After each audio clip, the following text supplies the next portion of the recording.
High বন্ধুরা, আমি প্রিয়া। আজ তোমাদের সাথে শেয়ার করে নেব মটরশুঁটির ঘুগনি। এত স্বাদ হয় এই রেসিপিটা সম্পূর্ণ ঘরোয়া উপকরণ দিয়ে।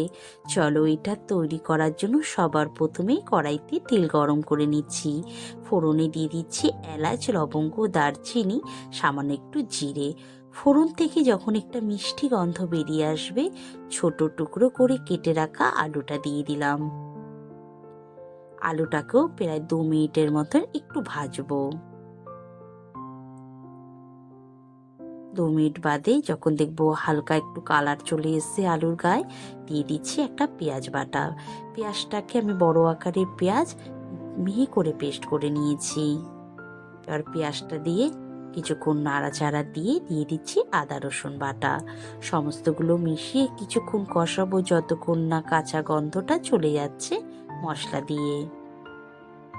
মশলা থেকে কাঁচা গন্ধটা চলে গেলে দিয়ে দেব টমেটো পেস্ট। একটা বড় আকারের টমেটোকেও পেস্ট করে নিয়েছি। খুব ভালো করে কষাবো। মশলা যত ভালো কষানো হবে তাহলে রান্নায় স্বাদ ভালো আসে। মশলা থেকে সমস্ত কাঁচা গন্ধ চলে গেছে এবং কালারটাও দেখো চেঞ্জ হয়ে গেছে। এবার কিছু গুঁড়ো মশলা ব্যবহার করব। তার মধ্যে নিয়ে নিলাম স্বাদ অনুযায়ী নুন, হলুদ, জিরের গুঁড়ো, ধনের গুঁড়ো, ঝালের জন্য লঙ্কার গুঁড়ো, এটা কিন্তু নর্মাল ঝাল লঙ্কার গুঁড়ো দিয়েছি। দিয়ে দিলাম গরম মশলা। টেস্টের ব্যালেন্স আনার জন্য একটু মিষ্টি দিয়ে নিলাম। সামান্য জল দিয়ে এবার খুব ভালো করে কষাবো। আমি সবসময় বলি একটু জল দিয়ে মশলা কষাবে, তাহলে মশলার কালার খুব ভালো আসে। যখন মশলা থেকে তেলটা বেরিয়ে যাবে দিয়ে দেবো মটরশুঁটি। এটা কিন্তু নর্মাল ছাড়িয়ে মটরশুঁটি দিয়েছি, কোনো সিদ্ধ করার দরকার নেই। মশলাটার সাথে ভালো করে মিশিয়ে নেব। দিয়ে দিচ্ছি দই আর কাজুর পেস্ট।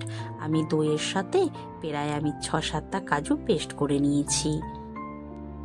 এবার সবগুলো ভালো করে মিশিয়ে কিছুক্ষণ কষাবো যতক্ষণ না মশলা থেকে তেলটা ছেড়ে যাচ্ছে। আর বারবার একটু নাড়াচাড়া দেবো, কারণ কাজু দেওয়া আছে, কড়াইতে কিন্তু কাজু লেগে যায়। তাই বারবার নাড়াচাড়া দিয়ে এটাকে কষাবো। যখন মশলা থেকে সমস্ত তেলটা বেরিয়ে যাবে আর কালারটা দেখো, তোমরা নিজেরাই বুঝবে কতটা সুন্দর এসেছে।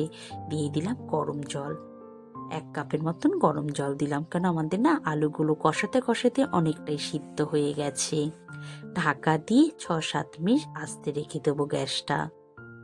6-7 মিনিট হয়ে গেছে, ঢাকনাটা খুলে দিয়ে 2-4 বার একটু নাড়াচাড়া দিয়ে নেব। আমাদের আলু খুব ভালো সিদ্ধ হয়ে গেছে।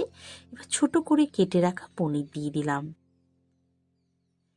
দিয়ে ভালো করে নাড়াচাড়া দিয়ে 3-4 মিনিট আবার ফোটাবো, কেন ঘুগনি না একটু গাঢ় হলে খেতে ভালো লাগে। আমি এতটাই গাঢ় রাখবো, এর থেকে বেশি আমি শুকিয়ে ফেলবো না। এবার উপর থেকে দিয়ে দিলাম কাসুরি মেথি। দিয়ে আবার একটু হালকা হালকা করে নাড়াচাড়া দিয়ে নেব। দেখো কতটা লোভনীয় হয়েছে। রুটি বা লুচির সাথে খেতে না ভীষণ ভালো লাগে এই রেসিপিটা। তোমরা অবশ্যই বাড়িতে তৈরি করবে, আমায় জানাবে কেমন হয়েছে। ভালো লাগলে একটা সাবস্ক্রাইব করে দিও। Thank you so much.